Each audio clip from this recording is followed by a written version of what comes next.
Hello, guys. Hope you're doing well. And today we have another special guest. We have James over here.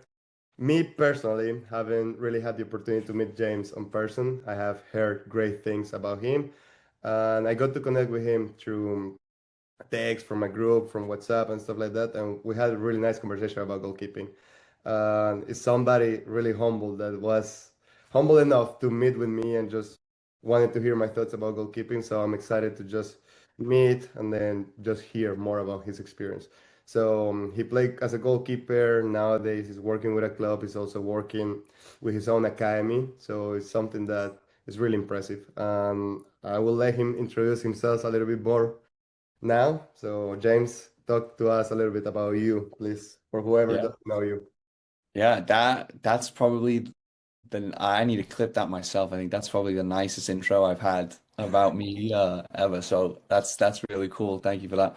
Um yeah, like Juan said, obviously James, I work at Indie Premier. I'm the director of goalkeeping at Indie Premier, and also founded Ascend Goalkeeping Academy.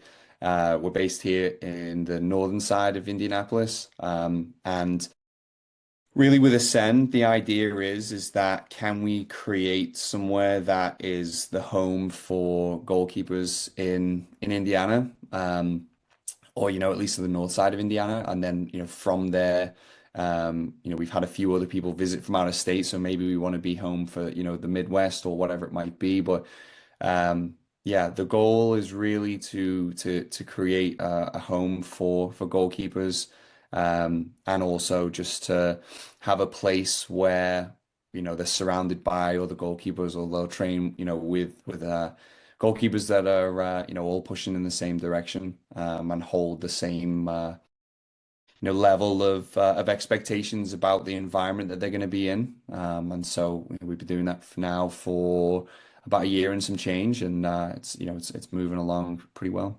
That's awesome. And James, to be honest, before I continue with it, like I really meant the introduction, just because of the fact, like whenever we have that conversation, like a lot of goalkeeper coaches can be really stubborn about their systems and like Mhm. or their ways. And something that really fascinated me about you is that you were like curious.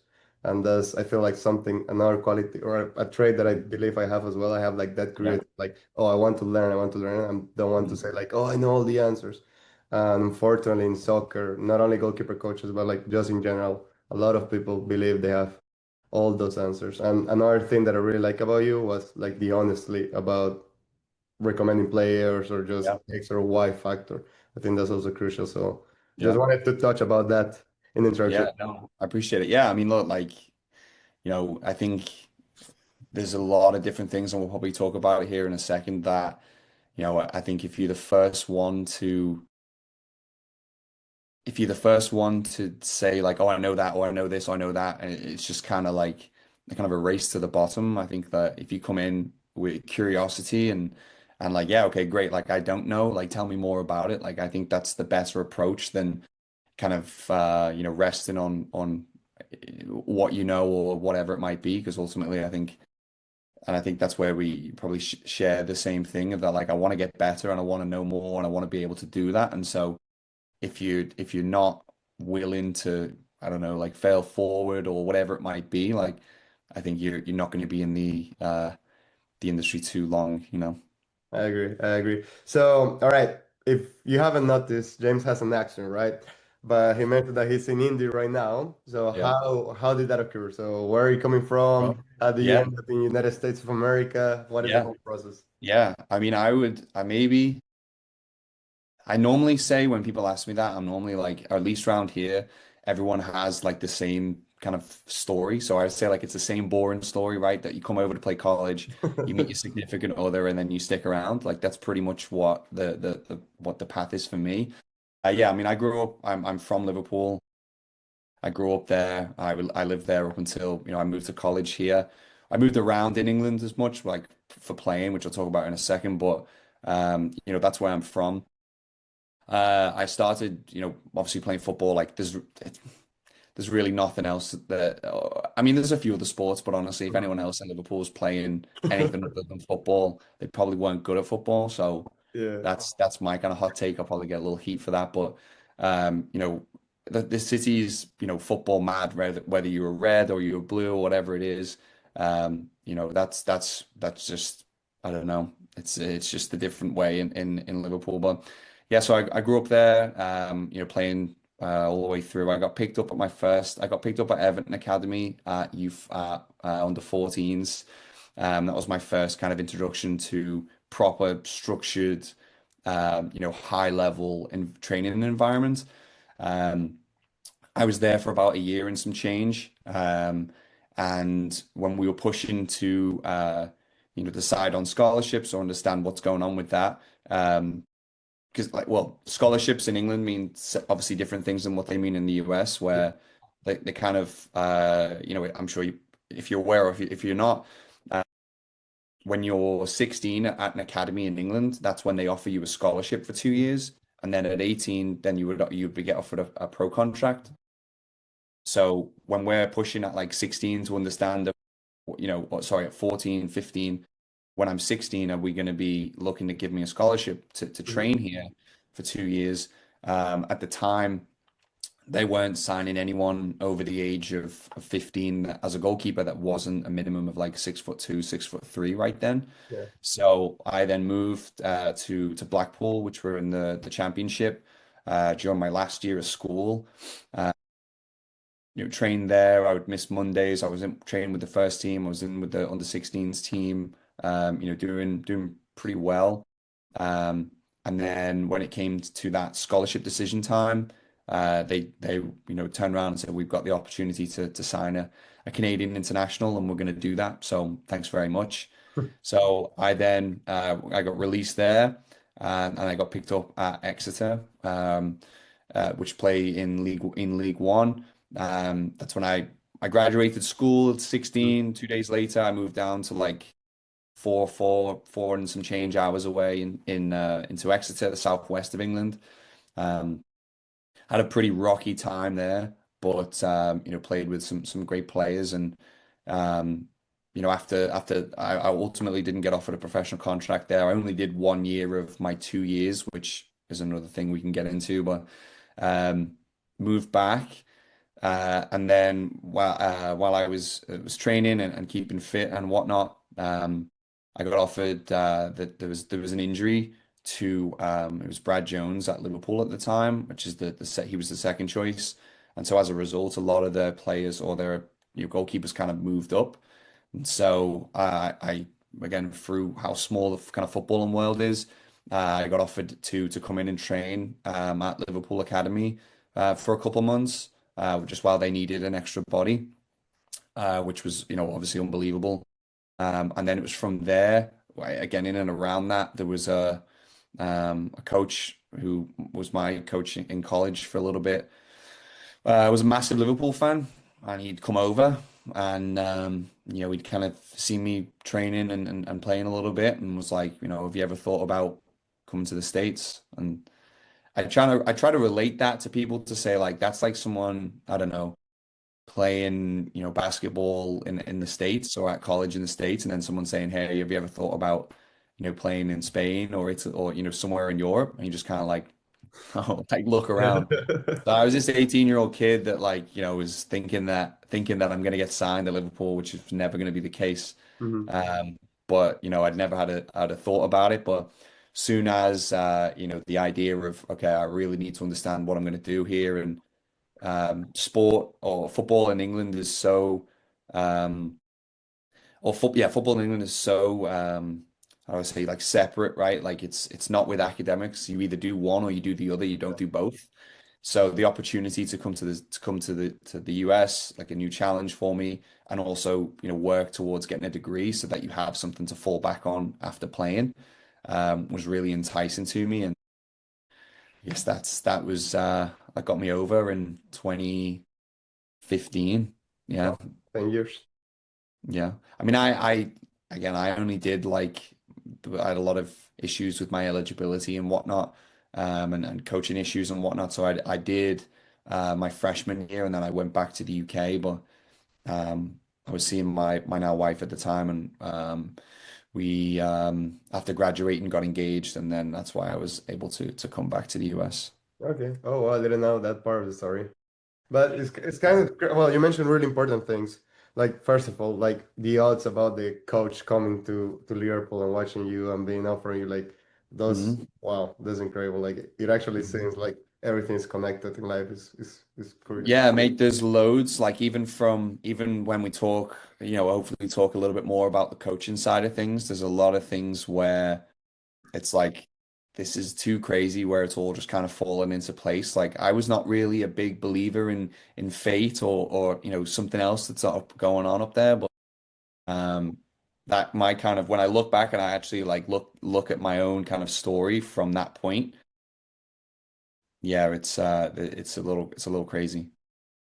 The other thing that you were mentioning was the opportunities in United States. I mean, Mhm. definitely like the fact, and in Colombia it's kind of a similar thing in a Mhm. sense like, oh, you either achieve to this point and then you decide to Mhm. actually try to pursue Mhm. playing professional and winning a wage of like $300, Yeah. or you continue with your education and then you Mhm. see where it takes you. So I'm Yeah. really blessed. I'm grateful about what Mhm. United States offers.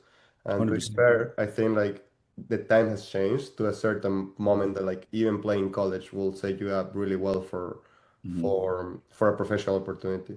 So I Yeah. think if you're considering like going to college or just going to play pro, whatever, I will believe like the route for Mhm. college is a way better, Mhm. especially for a goalkeeper, where the Mhm. older that you get, the better that you get, the most experience that you can get and stuff like that. I think is crucial. Unless you're like super big time, and of course you're gonna go to Yeah. the time and all those things.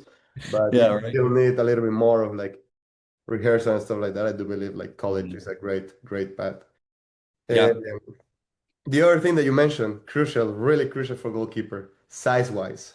So Yeah. what are your thoughts about like the modern goalkeeper, the size and stuff like that? Like, do you think nowadays will this guy have the same conversation with you about like, oh, you're not that tall, or how? Yeah. What are your thoughts on that? I mean, that like the biggest thing for me is just to show in which like the game has changed, right? So like I would have been 20, what would that would have been? I don't know, 2012, 2013 era, right? Around that time where um if I use just my experience at Everton, right, where they're like, okay, we're not signing anyone who's under a certain age or a certain height, right? Whether it was, I can't remember if it was 6'1" or 6'2" or whatever it was, or 6'3" maybe. You now look at it and like who's been their best performer in the modern era, I think, like is Pickford. And Pickford's only about 6 foot or 6'1". Mm, So like when you ask that question about how important height is, I think I think it falls back right now is how effective are they in the goal, and ultimately do they keep the ball out the net? I think that I was lucky enough to have um, Dave Lucas and Aaron Campbell over with me for my camp in the summer. mhm. Both like Dave works with Pickford and obviously he's at the Everton first team. And I asked him that question. I said, you at the time he had Asmir Begovic and Jordan Pickford as there's the number one and number two respectively. I said to him, is there a certain philosophy or a certain style or a certain, goalkeeper DNA that you look for, right? And he turned around to me and said, no, I just can they keep the ball out the net. That's all I care about.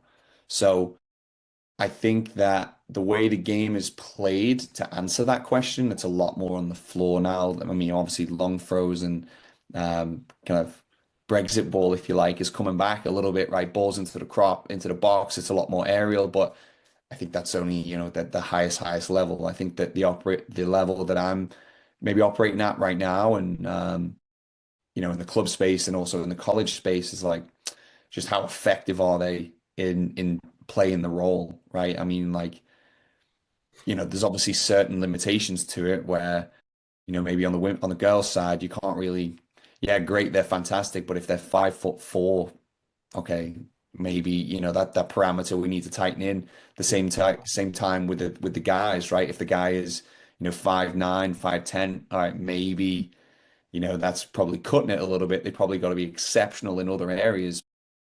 Um, I think to answer your question, from being a smaller goalkeeper myself, like I think that it's definitely a criteria, but I don't think it's the defining criteria if they are.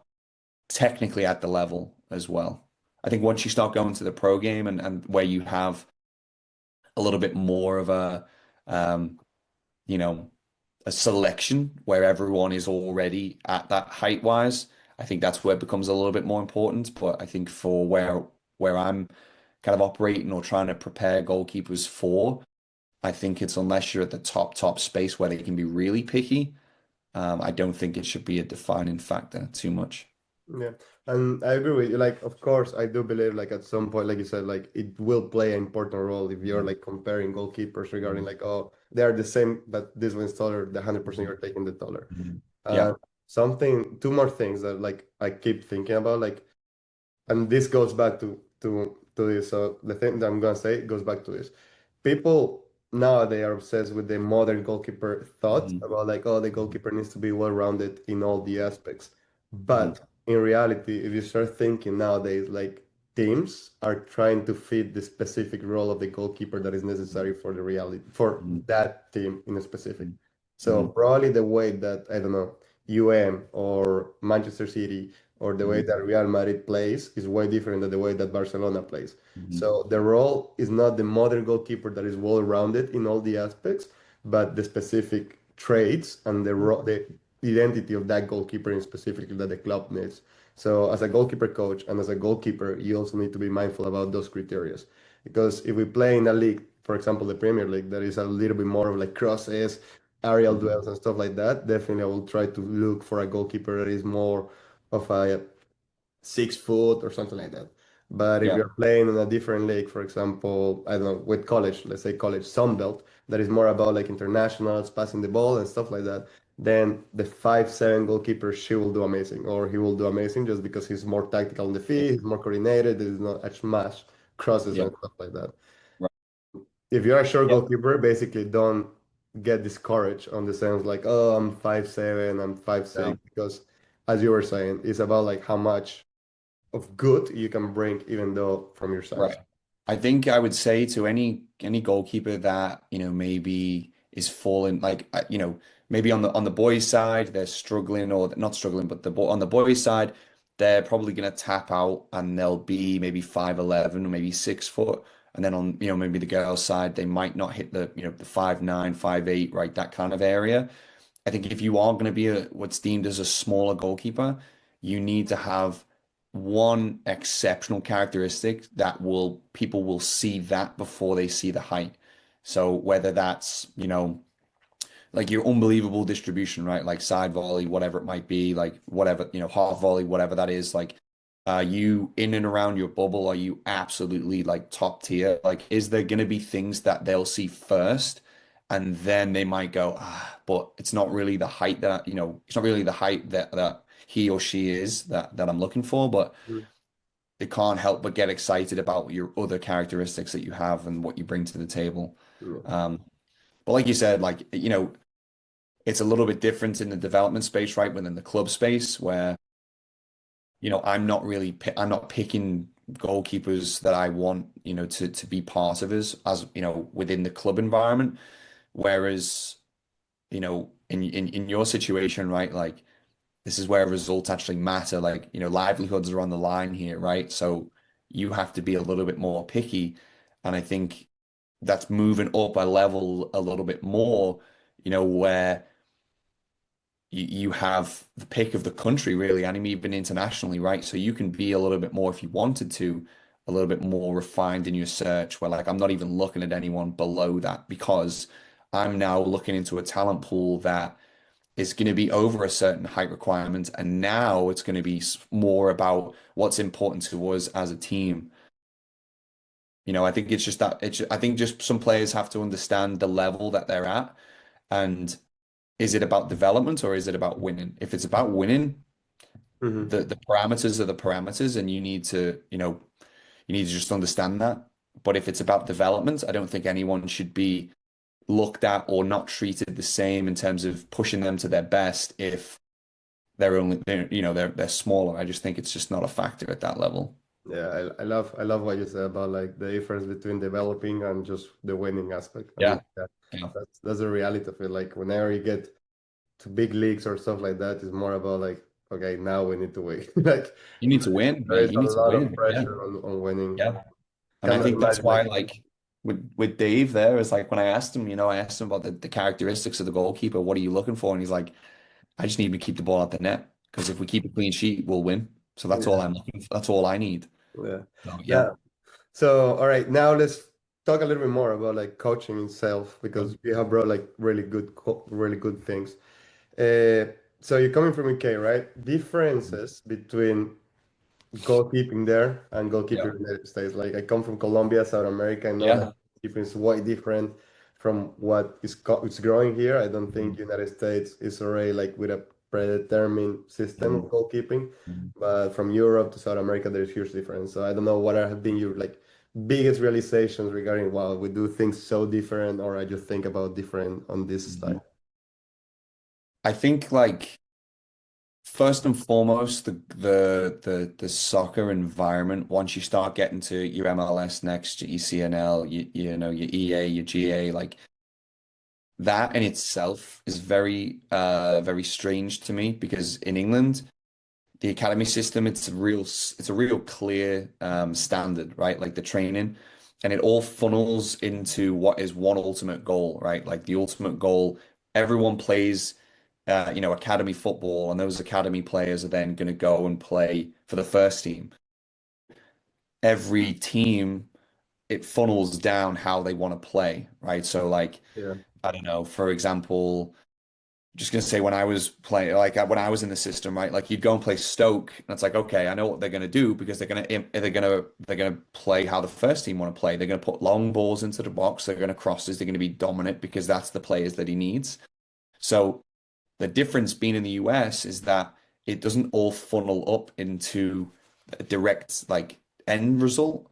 So you have a lot more talent and a lot more diversity in how people go about it because at that club or at that, at that club, sorry, there isn't a set mold of a player that we want to have that's going to step into our first team. Um, I think also that there isn't, and this might be a little bit of a hot take, but I also don't think that um, there are the best, the best of the best coaches in the club space because there's no end result for that club.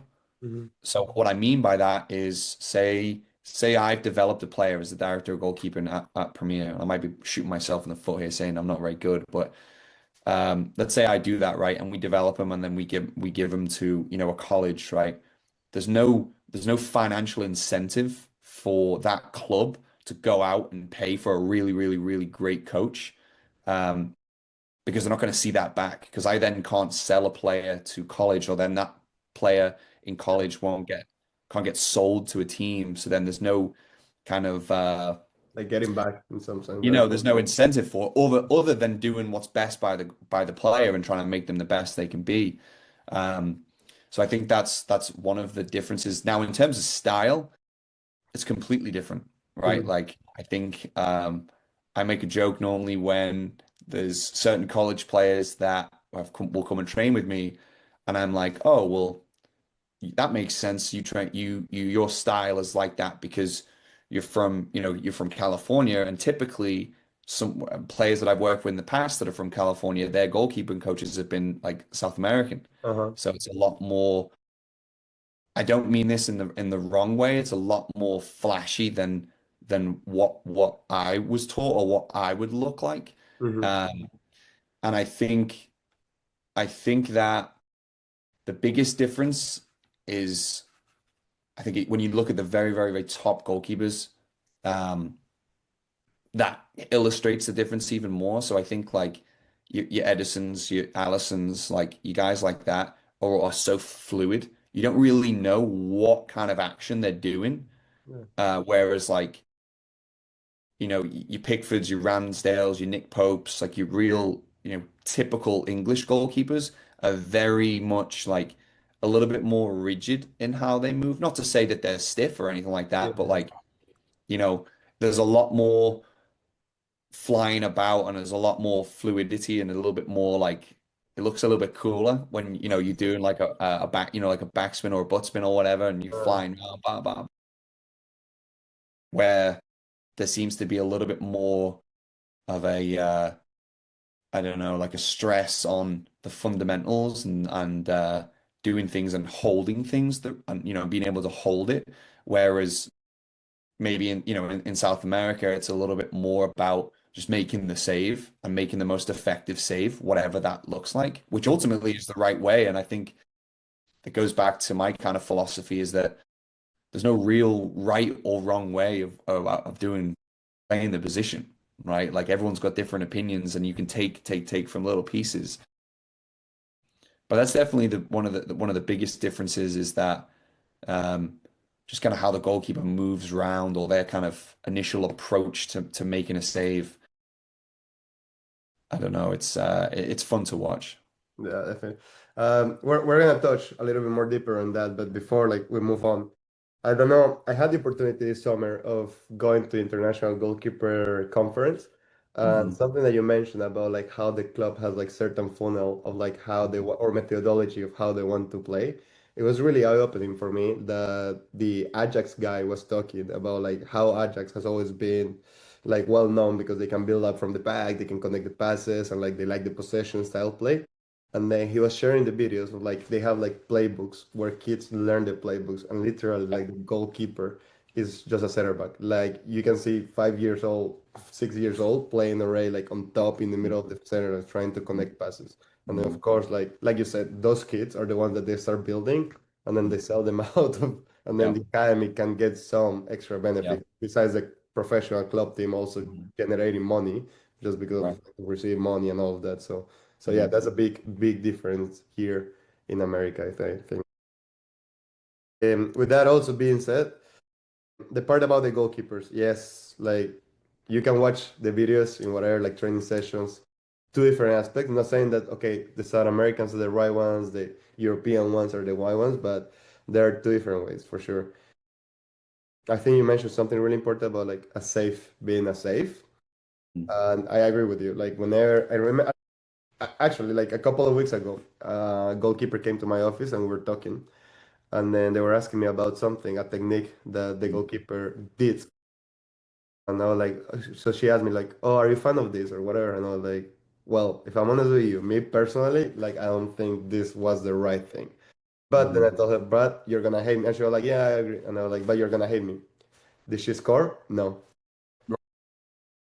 Mate, you're so right. You're so Yeah. right. Like I think it's funny now that like if you ask some of the goalkeepers that will train with me, they'll say like what's coaches like saying? Like what does he say all the time? Like what's something that you're sick of him saying? And Mhm. they'll probably say like a save is a save. Yeah. Like like you just said, I agree completely. Like okay, it might not be the most effective thing, or maybe like, we could have hold it, or we could have maybe extended the arm a little bit more, or drive through the save a little bit more. Mhm. But when they get up and they're like, I didn't hold it or whatever it is, and you're like, okay, to go in, that's the ceiling, right? Yeah. Like when we're looking back through review of what we could have done or what we did, like, did the ball go in? No. Okay, so it was effective. Might not have been the best choice, but Yeah. there's a difference But between that. that's like a big controversy because like aesthetic and to be fair, like well, okay, let's be honest about it. Like aesthetically, like it won't look good. And Right, personally, you won't believe the goalkeeper is good because she's making a save with the feet that she could have right, actually catch it with the hand. And right. here's the other thing that you need to evaluate. So don't think now that you're just gonna go and make a save and a save is a save, but like Right, the right, right. control that you have in your body, and Mhm. also the fact of okay, you made the save, yes, but if you leave a rebound, then are they scoring the second ball? Right, Then okay, a save is not a save. Like you could have avoid that second rebound, you could have right, avoid that second progression. So being right. mindful about that. Yeah, don't think now that again, if you make a save, Yeah, the all and stuff like that, you're still a great that's a good point. That's a goalkeeper. good point. That's a good point. Yeah, that's a very good point. If you But save it, be mindful about the fact because it happens a lot of time. Like the goalkeeper make the save and she's like, okay, what could have done that better? I'm like, mate, you literally just make a great save. Like, what are you yeah, talking yeah, about? yeah. I think where that's a good point. The context around that should be important. And so when it's being talked about as save is a save is like when in that moment right there, obviously if a goal doesn't be conceded in training, right, or whatever it might be, it's more so to avoid the player being like disheartened about making the save. Like you can never be sad about making a save, right? Or frustrated with making a save. Um, it's obviously, then we can refine it and talk about, okay, well, like you said, a save is a save, but maybe next time we do this or we do that. But ultimately, you can't be sad that you're keeping the Yeah, ball out the net because that's your 100%. job. Especially in goalkeeping, that I think like it's such a mental game. Like, mate, we're always looking for the negative in something, Yeah. and like us Mhm. failing is the happiness of a Yeah. lot of people, Right. and it's just the reality of it. Yeah. Like people expect to have like the perfect training session, no Mhm. goals, clean sheet and stuff. But you go and watch the games, you will find so many mistakes of goalkeepers in Yeah. the last 3 weeks and Yeah. professional goalkeepers. And Yeah. it's just the reality of the game. Like that perfect goalkeeper, zero mistake. Like Courtois yesterday against Manchester City. They had it in Yeah. front of him. He just leave the rebound. People had the high expectation about like, oh, Mhm. you need to be perfect. And in reality, for being a great goalkeeper, you just need to be consistent. Mhm. I think that's Yeah. the most crucial part. With that being said, before we talk about like the way you handle practices or what are your thoughts about practicing, because I'm really curious on you saying like, oh, I like the South American version, but I know the English version is this way. What are some things that like you will look in a goalkeeper at some point? Like, what do you think a goalkeeper must have to be a good goalkeeper? Um, height. No, I'm just kidding. Yeah, above 6'5", please. Yeah. 6'5", size 12 hands, size 12 feet, No, I think like if I was watching a goalkeeper in a game, in a game environment, I'm looking at like, okay, um, how are they involved in the game when they're not involved with the game? Because we've only got maybe 3 seconds every now and again where we need to be on it. We need to be that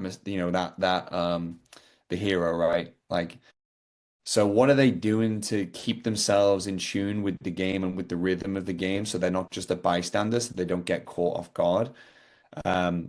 It does bleed in a little bit more into that kind of modern goalkeeper style, but I think when you look back and you can go and watch like the videos from like the 70s and the 80s, I think the goalkeepers were still doing the same thing. They're not just stuck in their 18-yard box just watching, like hands behind their back. They're out, they're connected to the defense, they're moving people around, they're telling people to tuck in, they're being more of a coach on the field, so they're involved and they're connected into the game. Um, I think that, it kind of bleeds into my second point of like, do they have a presence, right? Where are they commanding when it comes time to like making decisions, right? Whether it's, again, modern football, everyone wants to play out from the back. They might not have the defense or they might not have the technical know-how themselves to do that. So understanding the game moments of, okay, we want to play out. We've tried to play out 5 times. We're getting caught every single time. Let's maybe tuck everyone in. Let's go play in their half for a little bit. So are they connected to the game? Do they understand the game? Do they understand the game moments? And then are they able to do technically what they're like, given their frame and their size, and when you're looking at them, right? Like, are they able to do what they're supposed to do? And can they give me one more?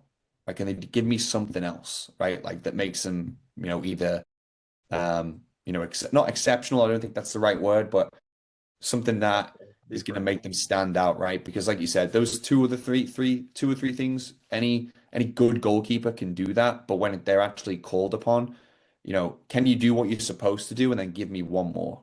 Like that's what some of the three things that I'd look for initially, right? If I was spending time at showcases or clinics or whatever it is, if I'm watching games. Um, I think in coaching, yeah, sorry, in training or training sessions, it's a little bit different what I'd be looking for. Understanding the game, I think that's a really big one. I don't know with you, James, but like whenever, like nowadays, I'm a better goalkeeper than I was like 10 years ago. Even though I'm older and I can barely move and my back hurts and all of this, like the only fact that now I'm able to read the cues, I'm able to read Mhm. whatever moment I know where I need to be located and stuff like that just made me such a better and more effective goalkeeper. So 100%. understanding the ball, well, the game, but again, understanding how the player is gonna shoot, understanding all those things that you don't realize Yeah. plays such an important role for goalkeepers, and that's why like I'm a big believer that you need to be watching a lot of goalkeepers, you need to be watching a lot of soccer, just be really mindful about those things as well. You have to. You have to. Like I did a presentation at Camp Shootout last summer on the importance of watching soccer or watching football. And it's just incredible to me that, well, just going back to your other question about the differences in the UK and the US. Hmm. Here in the US, how can you play the sport and you don't have a team, you Yeah. don't have a favorite player, and you don't watch? You're like, oh, I don't watch football, I just play it. Yeah. Good luck doing whatever you want to do in this sport because that's not what's going on. Like it is the most like efficient way to get better. The only thing you could be moving is your thumb to like find it on the TV and then hit play. Like you don't need to be off. You can be on the couch, you can be watching the game, and you can be getting better. Apart from a subscription, it's like basically free to get better. Even FIFA, mate. Like, just go and play FIFA, spend your Honestly, afternoon playing FIFA, but get involved honestly, with the sport just now. you have to if you want to be at the like in the guys game and in the women's game, it's 1% and 2% of high school age players that go and play in college, like across the board. If you want to be part of that 1%, you have to be obsessed with the game. Like, there's just no other way. Not only like are you going to understand the game more in itself, but also like you'll be able to see, I say to some of my goalkeepers, if you're trying to emulate your favorite goalkeeper, when you're watching a game, you're probably watching a striker that strikers you're going against are trying to model their game on them. So you can pick up on those visual cues the same way that you can pick up your goalkeepers. It's just I could talk till I'm red in the face about how Yeah. you need to watch the game and that how nobody does. Or not nobody, sorry, but like not everybody is obsessed with it. Like I come from a city that is obsessed with the Mhm. game. Yeah, Like, that and is. it's crazy. And it's incredible how like I mean there's a million of like I'm a big reader about like studies about goalkeeper and stuff like Mhm. that. But like the neuroscience of like how visualizing makes you feel that is the reality. Like your brain doesn't really know what is fake and what is not real. Yeah. And it's funny because I remember when like you well England does the inside training. I know Mhm. like Big Four, like all his Yeah. gestures and Ramsdale as well and like stuff like that. You start seeing like the goalkeepers, especially with the men's that watch all these clips Mhm. like they do the same gestures and it is the reality of it because like your brain is kind of rehearsing those moments. And when I was playing in college, I remember I had one favorite goalkeeper, Armani, and I had the Mhm. same pair of gloves. And I really remember that like I watched the highlights of Armani, and then me thinking that I was Armani on the field. It sounds ridiculous. Yeah. Like you will like make amazing saves just because of the fact that you are embodying this person. Like this is a trait that goalkeepers should, I believe, should be having their toolkit. The to add to that, there's two pieces for me. I used to go early to Liverpool games and watch Pepe Reina warm up. Hmm. That is the only reason why I think I have a decent side volley because I used to see him do it and I was Yeah. like, I want to be able to do that. I want to play like him. He's my favorite. He was my favorite player growing up. Second piece to that, I used to watch a lot of the inside training, the England back when Joe Hart was more involved with the scene or not, still involved in the first team. And I did the same thing. I used to push my gloves the Hmm. same way that he would do it before every shot because that's what he did. Like there's little things that you pick up on, like yeah, as a goalkeeper, like that, my distribution was probably my best piece, and that's because I wanted to emulate Pepe Reina. I wanted to be him. Like that's the bottom line of that. Um, to add before as well, I only touched on like the evaluating goalkeepers in a game. Like a couple things that I would look for if like their first training session with me, um, is going to be like their speed of decisions and also like their movement efficiency. How quickly do they choose an action based off what's going on? And then also like how clean do they move the body or do they move their feet? It was not, I talk a lot about, I used to say I wanted lazy goalkeepers, and then I had to rephrase that because then I had really slow keepers. I changed the phrase from lazy goalkeepers to like efficient goalkeepers. The movement of the hands and the movement of the feet and the movement, like there's a lot of movement going on when there just doesn't need to be. So I rephrase that a little bit, but those are some of the things that I look for in a session if it was the first one with me. Yeah, no. Well, I think goalkeepers, I mean, there was the big myth about like, oh, goalkeepers doesn't need to be fast, but like it has changed so much. Like goalkeeper is a great athlete.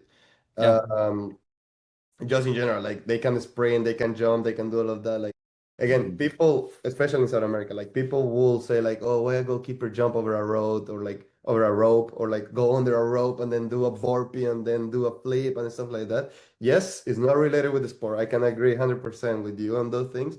But I think if you get any elite goalkeeper will be able to do these kind of gestures. And it's just because of the fact that they can control their body. They have the power in it. They have all the strength, like the core strength. Yeah. That's such a important behavior for a goalkeeper that people underestimate. Like just diving, going sideways, your Yeah. core like, needs to stay strong for you Right. to flip and go into a different way.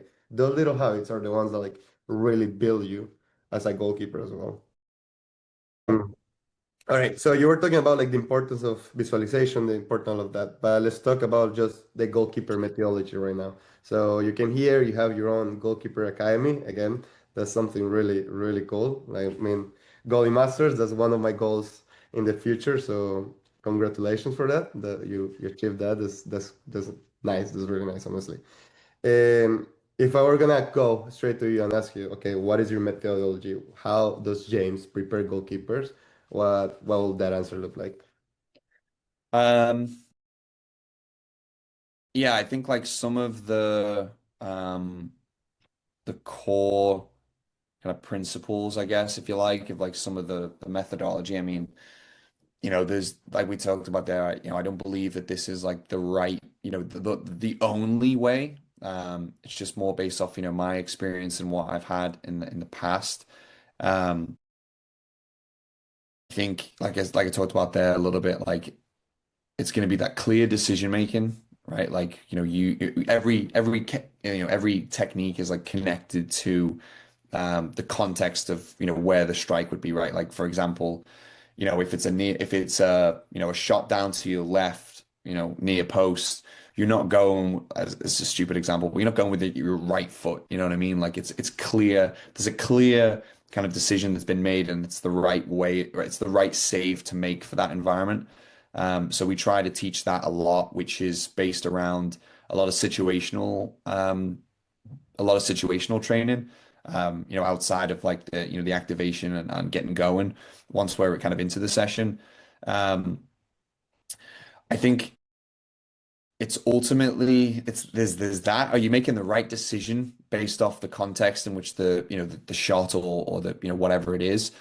Um, and then really just can we be solid inside of your bubble, right? And for me, the bubble would be like, typically if you were to put your arms out and then to draw a circle from the ends of your fingertips all around your own kind of circumference, can we be solid inside of that? Which probably means maybe like one step, two steps to our left or two steps to our right. Can we, anything that comes in there, is that sticking, right? And if it's not sticking, are we effective in moving that into a safe space? Um, I think it's a very, again, like talking like English versus American or South American kind of philosophy. Um, that's a big thing for me when I was growing up was that being sticky as a goalkeeper, like having things like stick to you wherever that was. And that's normally shots that happen in and around your bubble, right? Like yeah, we can make those, we can train, the flashy stuff that gets 100,000, views on Instagram of you jumping over a bench in slow motion, going top corner. But that doesn't happen in a game every so often, right? Like your bread and butter is normally going to be in and around you. Um, because, they're either shooting where you've moved to where they're going to shoot or, um, you're in the well, sorry, you're in the position when you need to be to make the save. So can we be very, very efficient in that area? Anything outside of that, we've probably got to step. We got to have a little dive. We've got to get after it, which is more, power and technique and all that kind of stuff. But ultimately, at the very, very core is can we make you solid inside of your base, and we can refine those other things outside of that. So creating like that perfection through repetition, I will Yeah. say, basically. Yeah, just that So muscle memory, right? Of like because everything, if you can master everything in your core, sorry, in your bubble. So, for example, I talk a lot about leading with the hands and leading with the head and making sure the head's forward. Everything else outside of that will fall into place if you've got that strong foundation of making a catch, right? Like if your hands are already in that catching shape, we can then adjust for a low ball or we can adjust for a dive. But if it's not like the foundation's not solid, you're off to, a rocky start. yeah, well, and it goes back to what we are talking about, like the technique. And the Hmm. reason why we teach the foundation or the technique is because Hmm. we believe is one of the most efficient way to, for example, catch the ball. And like you were saying at the beginning, you want to save energy, you want to save work, you want Yeah. to save all this and put yourself in the best situation to achieve certain goals. Hmm. So how does like the training session will look like? For example, where you mentioned the activation and then go into Hmm. situational, like how, let's say I just signed up, I just show up to your practice, what should I expect? Sure. I mean, so we'll work with, everyone who's the first time kicking their ball all the way through to pros that are home for, the winter period. So every session will look different based off that, whether it's beginner, junior, whatever it might be. But if we were to cover all the areas, we're typically looking at there's a little warm up. Normally, I like as I'm setting up, they're doing their own little warm up, or it's like a couple volleys to each other, so you can practice your service. Get your hands warm, couple dippers, stretching out the back, like gathering the ball. Little rock ups either side, like you got your own little warm up that's going on. I'm just kind of overseeing that a little bit. We might normally play a little game that's somewhat leads with the topic that we're working on for that day. So, for example, if it's reactions that we're working on, I'm going to be posting a session that we did on that where we do this where there's a little one where, you've got to think a little bit and you've also got to react pretty quick. So an example of that, everyone's got a ball. There'll be one ball that's thrown in and it's going round in a circle. You have to throw your own ball up, catch that one, move it along, and then catch your own. Just Mhm. little stuff like that with the theme kind of based on that. And then there'll be a little bit of activation, right? So footwork, shape, starting positions, first action decisions, whatever that might be. Uh, so if I relate it to, a reaction drill again, this is where I would probably say it's like the most busiest in terms of like a coaching layout, right? There's a few more cones around. There might be a different ball that we're using. Like for example, in this last one, I used like a baseball, so that hand-eye coordination we're practicing, but it's not with the ball. There might be a few more cones around, right? I'm not really a big advocate of just, throwing all these cones out, and it's a great session. Mhm. Um, we might do that. We'll have like that progression where, um, where it's super easy just to get you involved with it. So, you'll still have that same kind of movement, but the service might be different. So, first time the pass that for you to do as a goalkeeper might be on the floor. The second time, I might want you to volley it into my hand. Like the difficulty gets up a little bit more. Um, I like to keep those. Um, in high reps more so than when we go into actually like like to goal or to the live scenarios. I like to keep that kind of short and sharp because again, it's more relevant to the game. You might just do 2 reps as opposed to 4. Um, and I always, after we've done that, the warm-up activation, the technical piece, um, I'll always then finish with a game scenario, which is leading into what we've been training for the day. So again, if it's reactions, we might then end with different cutbacks. But what's important for the game scenarios, at least for me, is that if your what your topic might be, that probably needs to be the final action because that's what it would be like in a game. So, for example, unless there's rebounds, right? Like, Hmm. you know, but generally speaking, again, if we're doing reactions, then okay, in a game, those reactions might be a cutback, which means that the final action probably wants to be low down to their left, or is it, are we having mannequins in front where again they can't really see and they're just having to react? So okay, are we shooting through bodies? Like there's a conscious decision about what that final action might be within the game scenario. And then again, within a game scenario, I try my best. I sometimes get carried away with just you probably do the same thing. I get excited when people start making saves, so I want to make more and more saves. Yeah. But I try to keep it typically to like maybe two, maximum three actions if I'm doing that game scenario. Um, and they normally kind of go hand in hand. So just again, in my opinion, it might start with a passing piece and then you have to move across because okay, you've either give the ball away or someone's give the ball away. You need to react quick. You need to move to a different position, or if we're doing second save scenarios where you've made one but you can only parry it, um, then it'll be like maybe a dive to the floor or maybe a big dive and then a little dive on the floor and it would be going the same way.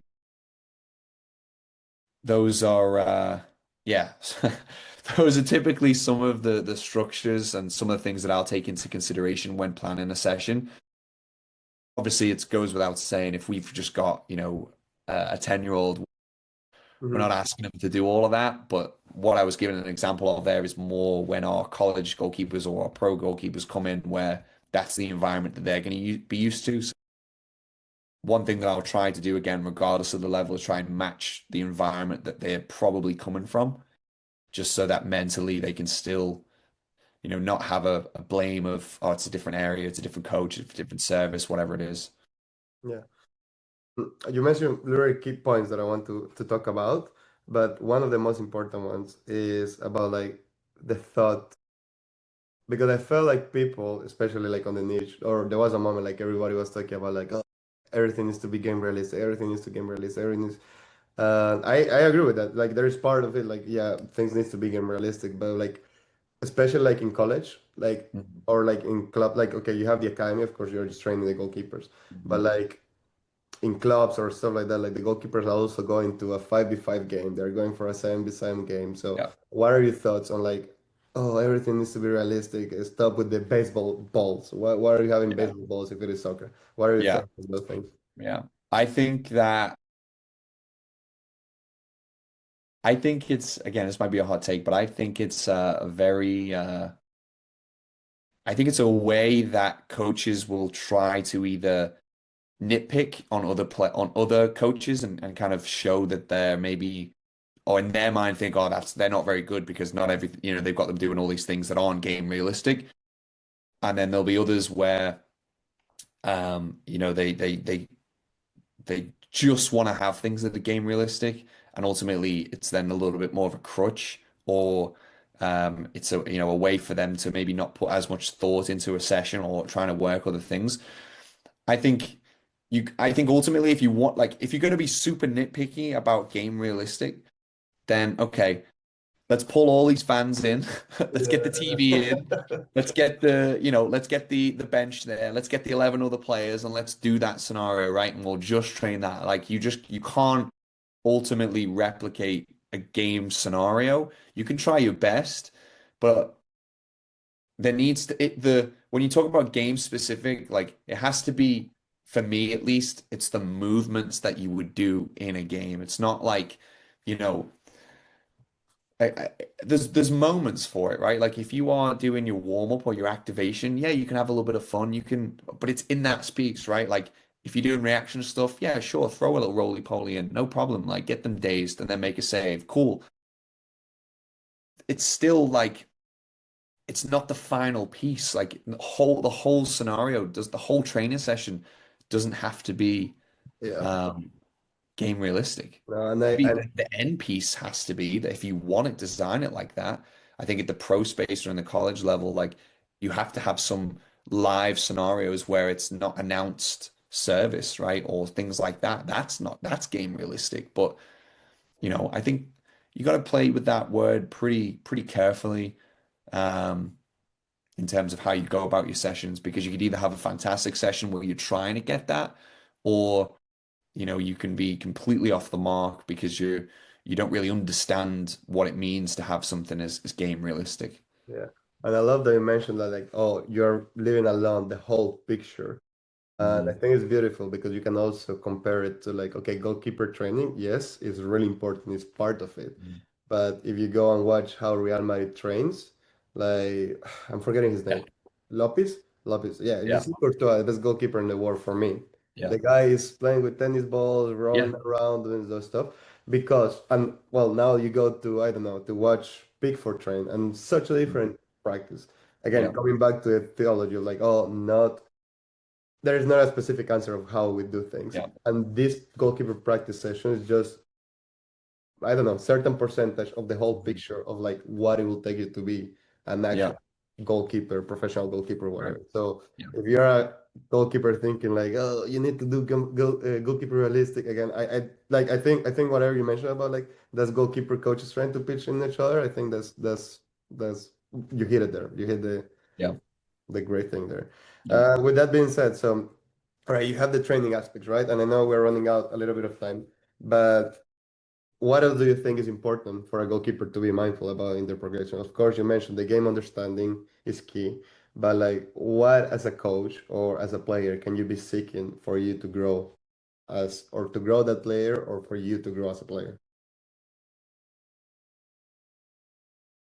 I think I think you have to categorize it like to the level that you might be at, right? And I think like, if you're 10 or 11 or 12, you're not going to understand where you're at, right? And that kind of thing. So I think it more maybe at that age more so is talking with the parents about, or having that trust from the parents that you'll be able to guide their progression a little bit more, right? If you're talking about youth or high school and then college and then pros, I think at the youth level, like the really young kids that, around 10, 12, whatever it might be, that just starting to say that the goalkeeping position is for them.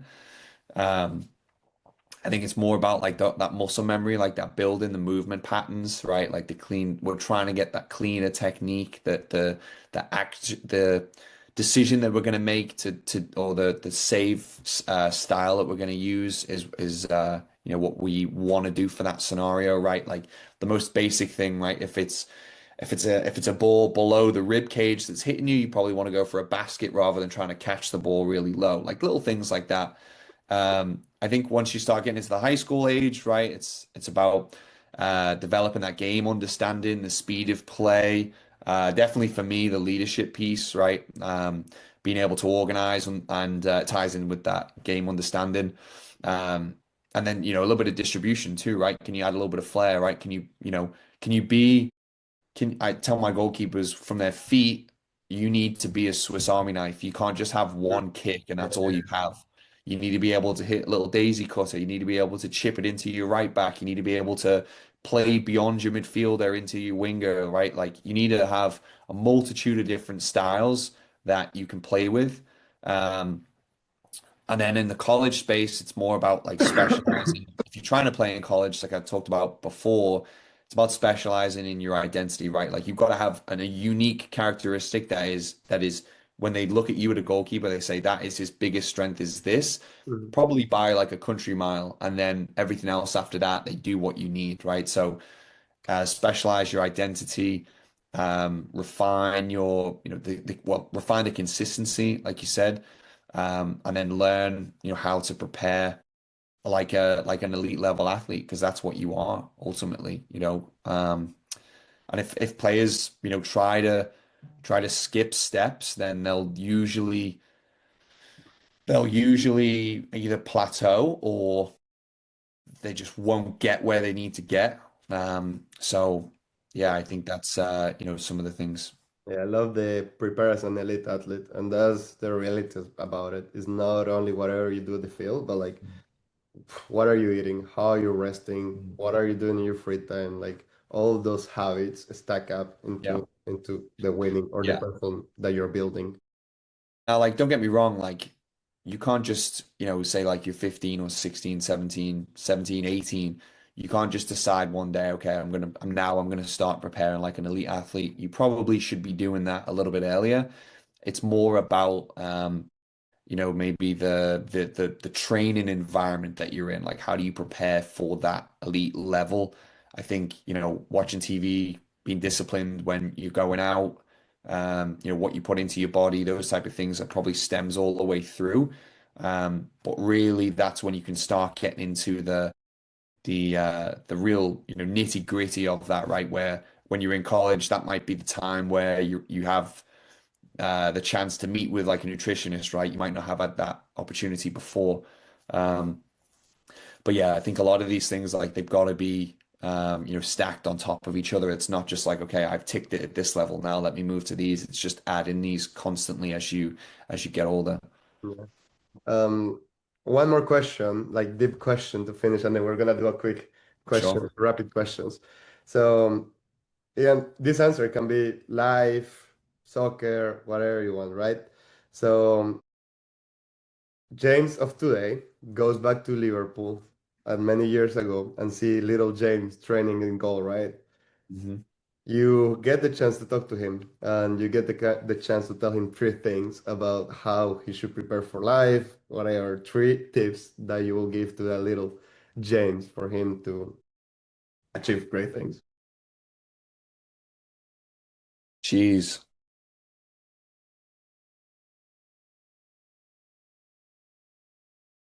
What I would say is I would probably say, I would probably say something that I say to a lot of my players and a lot of my goalkeepers, or my players, are they are my goalkeepers. Um, I use like the analogy that you could be the biggest, juiciest, ripest apple in the grocery store. And you could sit right at the top and you could be the shiniest and you could be the best of the best apples that are available in that store when someone walks in. But I don't like apples. So no matter what you do as to be the shiniest, to be the juiciest, to be the greatest, if I'm choosing them, I don't like apples. So I'm not choosing apples because ultimately the head coach has their own idea of what a goalkeeper is and what a goalkeeper is for them. Mm. Not everyone can be that cup of tea, right? To use a very English phrase. So stop trying to mold yourself into what you think they want and try to be the best of what you can be. Because if I don't like apples, the person behind me, they're their favorite fruit. They love them. So they'll pick that. Yeah. That's probably the advice that I would give them because I went to I bounced from a lot of different clubs and I would take criticism very, very harshly and be very down on myself that, you know, ultimately football is a game of opinions and the person that's making that decision right there and then, you just don't meet their idea or their model of a goalkeeper and that's all right. It's not the end of the world. That's actually really good. And Yeah. you're gonna, I mean, trying to connect the analogy, but like even with the person that comes and grab the apple, you're gonna Mhm. try as an apple to taste the best because this person is actually really Right. enjoying that apple. Yeah. And even to go even more down the rabbit hole of that, someone who might not like apples, they take a bite and they do like it. Oh, cool.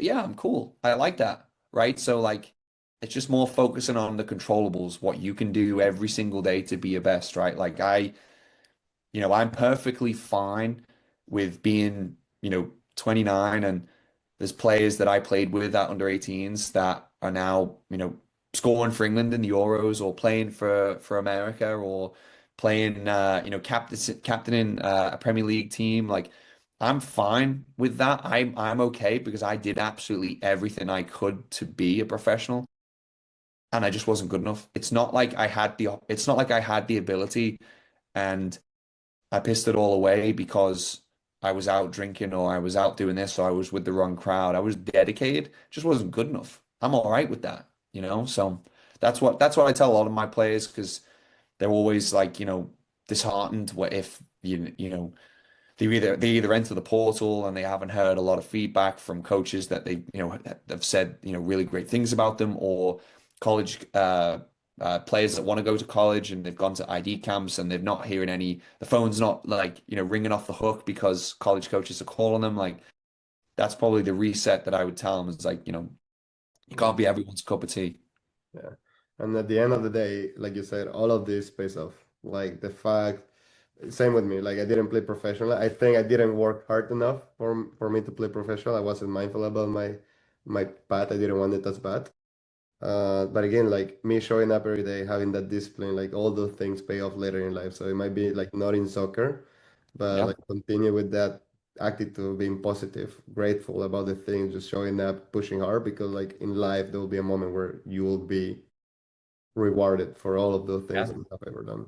Yeah. I mean, that was one of the things that really pushed me to start Ascend in the first place is that, you know, like me sat here right now talking to you and being in the States and meeting my wife and doing I'm doing all these things. Was only made possible through playing football. So it's such a bigger thing than just like, if you're aiming, I got analogies to throw at you now, but like Uh, if you're aiming for you're aiming for the stars and you end up on the moon, that's not too bad, right? So like what the game teaches you and what the game can give you is far more than just like winning during 90 minutes, right? Like that was where that was really the driver for me to start coaching because yeah, okay, I didn't go pro, and I can't say I was pro, and all of that all that stuff that comes with the game. But like, it taught me so much more, like time management, discipline, like respect, t attention to detail. All these things which are super translatable outside the game. So yeah, it's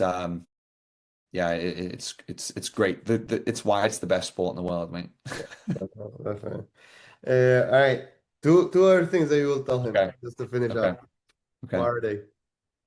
What say that again? Sorry. Two other things that you will tell James. Two other things that I would tell him.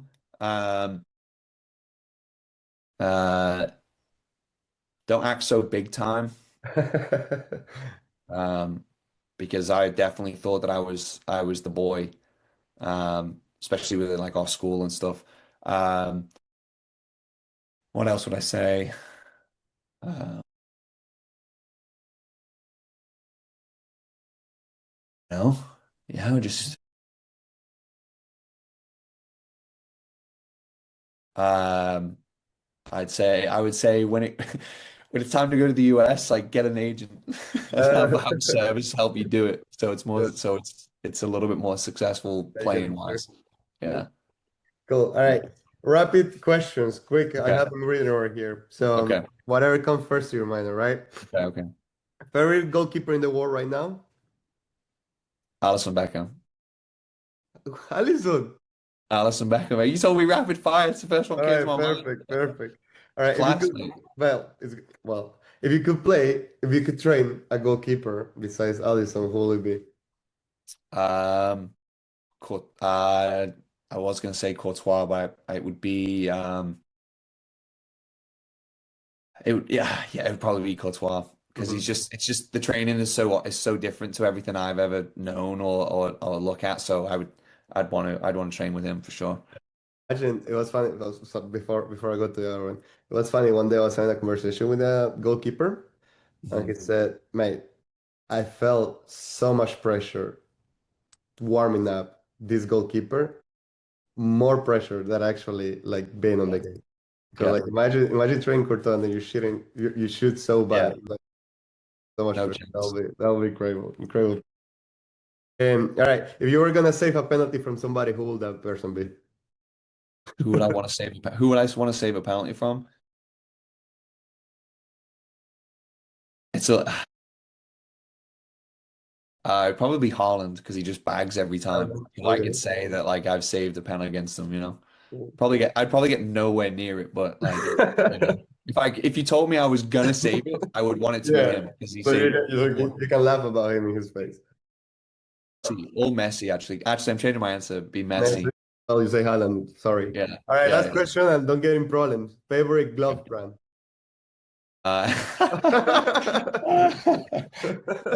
Uh, yeah, I mean, obviously, you know, it's the M1 boys, right? Like they look after me.